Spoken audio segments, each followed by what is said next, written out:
I just wanted to say that if you haven't liked and subscribed yet, please do, as you will be able to see more videos on our growing our microgreens, growing our homestead, learning about chickens and all the fun things involved with that. Also, I wanted to kind of let you know that we have a little surprise at the end, so be sure to watch all the way to the end, because living in the north, there's these fun little things that happen in the sky, so we'll definitely show you the video of that at the end as well. So enough of me talking, let's go to the video.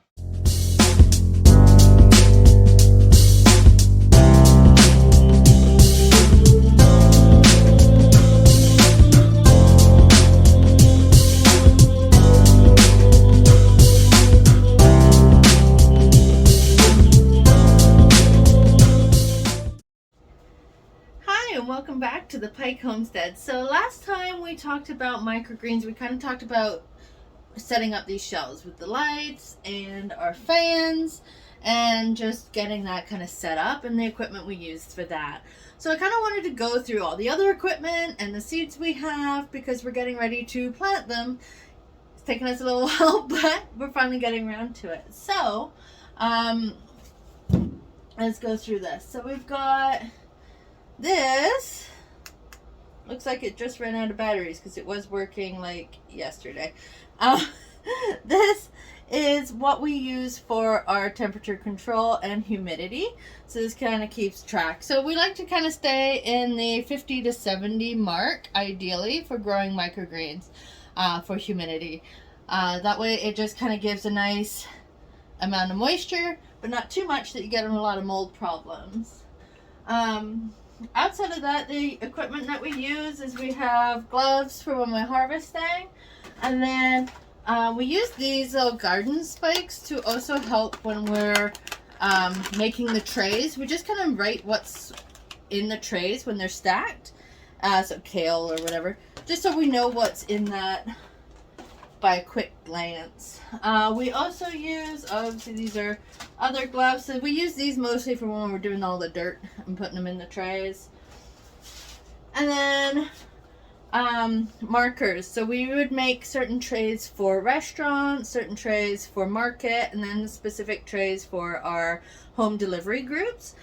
So we used to color code the trays, so we knew what week they were on and when they're going to be harvested next. So we knew that all red trays were going to be harvested on Wednesday, and then all other trays were going to be harvested on the other days that we wanted to do. So we used to harvest every what was it, Monday, Friday, and every Wednesday would be when we would harvest. These little tiny scales are perfect. These are great for measuring out your seeds, as well as weighing. I have used them for weighing out my microgreens too when I box them up. So it's very handy. There's two of them, so we can both be working on those. And then I used just a little like spice shaker, basically, so I can put the seeds in, because we got little tiny seeds like these ones, and then we have some bigger seeds like these. So they both all fit in here, and then we can shake them into the trays evenly. It's better than kind of doing this with your hand. We just found this was just so much easier to get an even spread, and we just love using these. Outside of that, that was really all our equipment, other than our trays. So our trays, see if I can, they're still taped up from our from our thing, so let's just see. unhook. Okay, so we just used 10-20 trays, thin little ones. We have these ones without holes, and then we have ones with holes that we put on because we bottom water once the trays are big enough. But these are also used for stacking, so we have these on top of the trays to help squish the seeds into the dirt and give that illusion of them being buried in the dirt to make them really germinate really well. So these are really good. We got them pretty cheap. We ordered these from West Coast Seeds. We've ordered tons of them. We didn't bring them all with us though. We only bought enough for kind of ourselves and maybe a small business startup. So we will need to order more if we decide to continue with our business here. We just at the moment I'm just getting ready to start the seeding process so that way we can kind of see how they grow here. It's a lot drier here than it is in BC, so the humidity is a lot lower, which is awesome, but at the same time that might change how everything grows. So everybody's grow times, best seeding density, and everything like that is very variant on where you are and where you are located and what your situation is. Somebody growing them in the bathroom at home versus outside in a kitchen versus outside in a shed or greenhouse or just outside. Those are so many variable grow systems that you got to test it to see what your timing is. So we usually run through a couple of batches to get our timing, and then we know, okay, we'll plant this one and it will be ready in 7 days, 9 days, 10 days. We know, give or take, nature's fluctuations. So anyway, I wanted to kind of go over the seeds we have, just so you can kind of see what we were carrying on a normal kind of everyday thing. So we have a huge bucket down here because this was our favorite. Ugh. And let's see, can I get it? So sunflower seeds, these are the black oil sunflower seeds. These are really good. We pre-soak these, and I'll go over that when I do each of the grow. When I start planting them, I'll go over all the more details, but we soak these for about 2 to 4 hours in warm water before we plant. This just kind of softens the shell and makes it easier for them to grow. We also bury the seeds, so we put a layer of dirt over the top because it helps get the hulls off. You don't have to do that. There's a lot of picking and rubbing and scrubbing, so we tend to just let them grow through the dirt, and we top water to help get that dirt off, as well as get those hulls off until about 1 or 2 days before we harvest, and then we switch to bottom watering and then just rubbing the top to get any additional seed hulls off. And then when we're harvesting them, we peck them off. Sunflowers are the most time consuming, I would say, of all the varieties we grow, just because of their seed hulls staying on. Obviously, as the plant grew, these would fall off if you let them grow to a sunflower, but as we're cutting them at about a week to 2 weeks old, where they don't get that big that the hulls fall off naturally. These are just a couple salad blends. These, I don't like them. They didn't grow well. It was too expensive. But these are actually, oh no, these are my nasturtiums. Nasturtiums are really good. They're very popular and they grow really fast. I'm going to be growing these to flower because I think those are really going to be pretty. They're not the cheapest, but they're a nice little thing to add to like your salad mixes at market, and they kind of give a lot of like, everybody's like, wow, look at that, it's so pretty, there's flowers in my salad. Cauliflower seeds, now these aren't for microgreens, that's for my garden. Okay, radishes, so these are mini purple radish. We're trying to get the color in the stem, so we got these ones just to test them out. I thought this was going to be a bigger packet than it was, but it's not. So we're definitely going to be doing some radish growing because I love radishes, but I don't like a lot. They grow really fast, and like 5-6 days you're going to have radish shoots. There's many different types. So we've got the mini purple, which is just fun for color. We have the daikon radish, which is really popular in restaurants and things like that. Those are green stalk. So I have a lot of those. We went through a lot of that. And then I also have...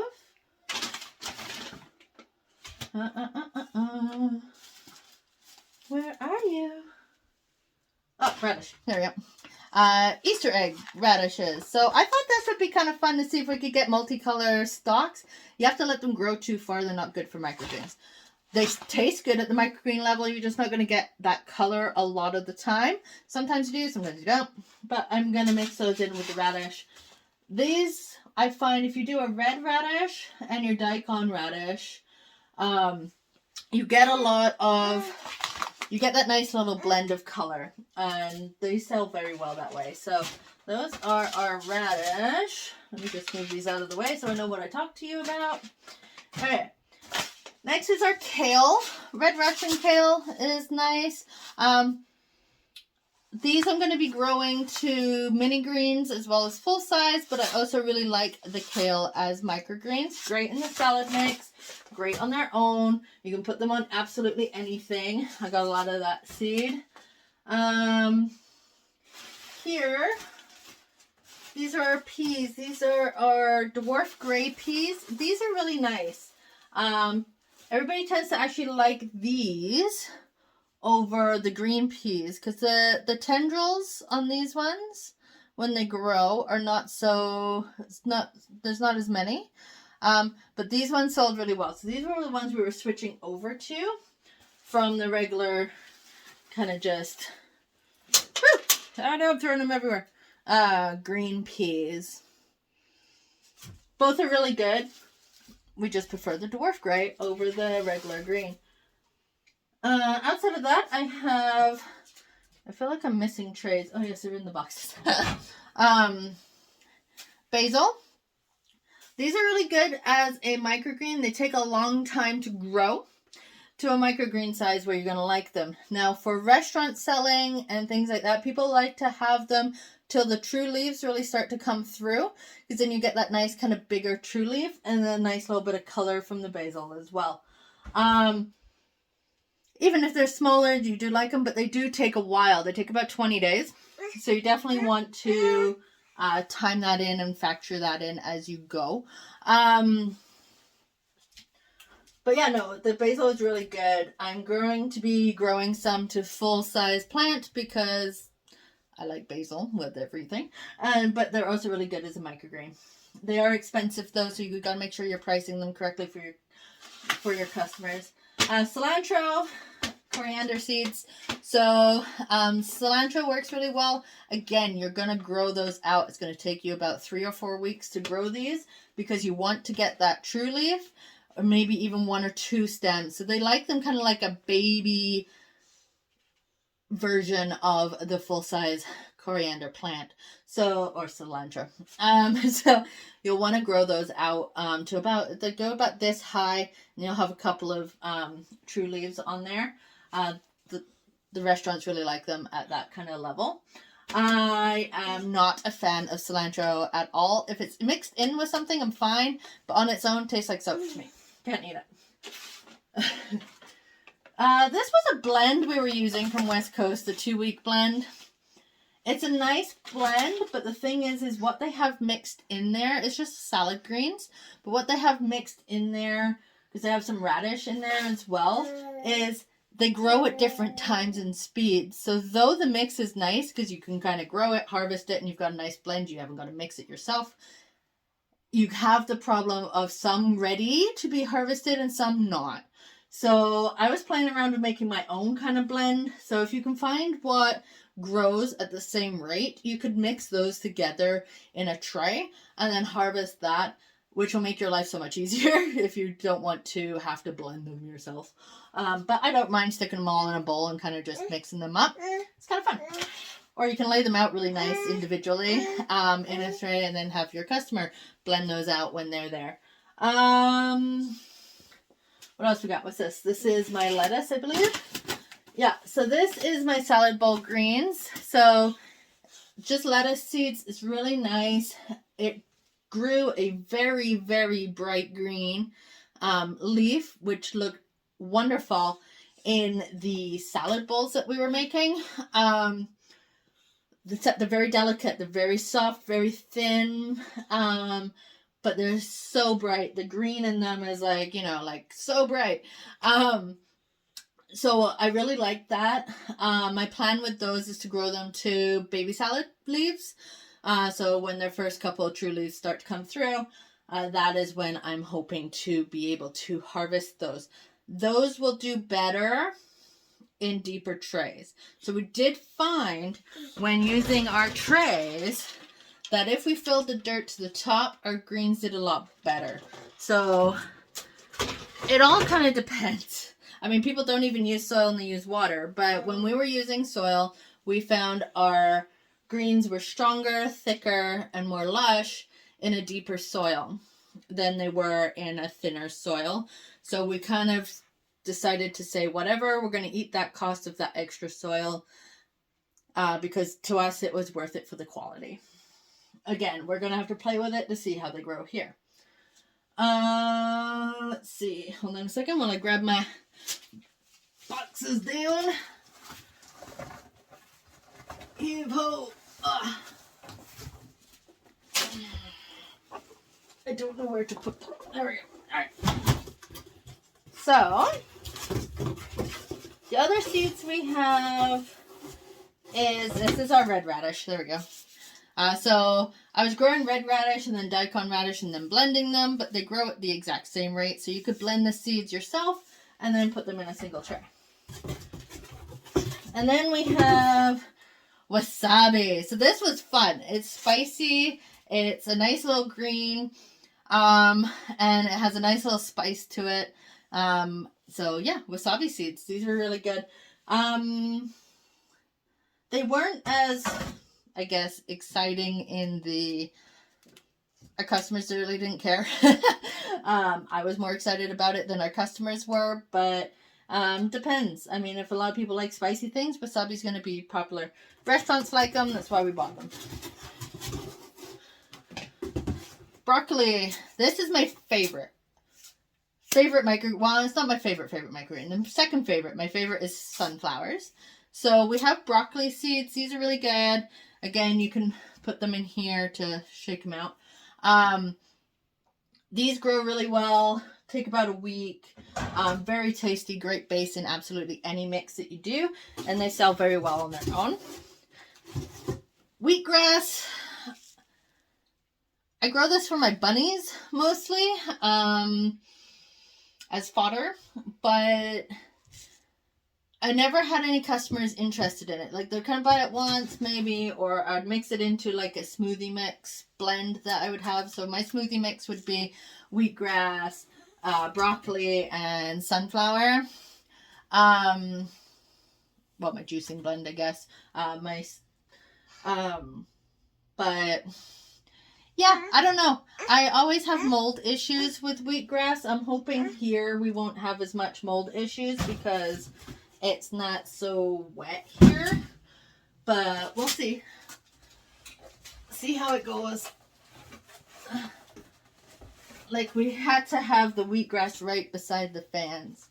Otherwise, yeah, it just wasn't... Just always would get fuzzy and a little too fuzzy for my liking. Ugh. Where's my... I wonder if I bought them or if they're in another box. Anyway, the one I'm thinking of is popcorn seeds. Because you grow those in the dark and they're yellow. And they grow these nice yellow leaves. And they're really fun. They're sweet. And they kind of taste a lot like... what's it called? Stevia. So they are really good. Customers love them. Nobody really bought them as a pack, like a 5 ounce, 4 ounce, whatever package. They would have maybe as like a one-off, kind of like, oh, I just want to try that. But they weren't a popular one, like people wouldn't come back to buy them. So I used to put them as on the top of my salads just to add a bit of color. And it's nice in salad because it just adds that little bit of sweetness to your salads. Whoops, especially during the summer. This is our broccoli mix. So this is kind of just, I don't know, different types of broccoli. it's good. But it makes no difference to me if it's a mix or not. Doesn't look any different to the customer either. Arugula, big popular one, great in the salads. Again, you can grow them as a microgreen or grow them to a baby salad leaf or full size. And then we've got we have buckwheat. I love the buckwheat, but a lot of people have some issues with it. So the seeds are really funky. Look at those. They're kind of like triangles. But they make this really light pink green stem, light pink stem, and with a green leaf on the top, and they're quite long. But yeah, they're lovely. Great in salads. I used to put those in my salad mix all the time. And then we didn't quite get far enough to sell them on their own, so we never really tested to see what the need was for that. And the other one that I have are the cranberry beans. Looks like this. Ooh. Hold on. Let's just wait for it to focus. Focus on the beans. There we go. Cranberry beans. So these cranberry beans are awesome. They grow pretty quickly, about 7 days. But they grow with these huge ones. So I would just put like just like a handful, like not even like you can't fill the tray like you would with other microgreens. You kind of do like what you would do for a third of that across them. Because they grow so big and they have these huge leaves and they're great. They're an awesome kind of filler for your salad mixes because they have all these amazing huge leaves. I'll put pictures all through this so you guys see them. And they're great. You can cook them like spinach, or you can just have them in your salad just like raw spinach. And yeah, so that's our kind of microgreen tour of all our things that we use. So I just kind of want to show you guys that. And then I'm going to do kind of a series of growing each of these varieties. I think I'm going to start with broccoli because my kids are asking me for it. Sunflower, buckwheat, radish. Yeah, I think that's pretty much. Oh, and wheatgrass to see how that grows. So we're probably going to start with those. And I'll probably start with some salad as well. And then I'll give you guys some videos that are like a start to finish of each of these varieties, so you guys can kind of follow along, see what to expect and how they kind of change day by day. But yeah, thanks for coming along, and we'll see you in the next one.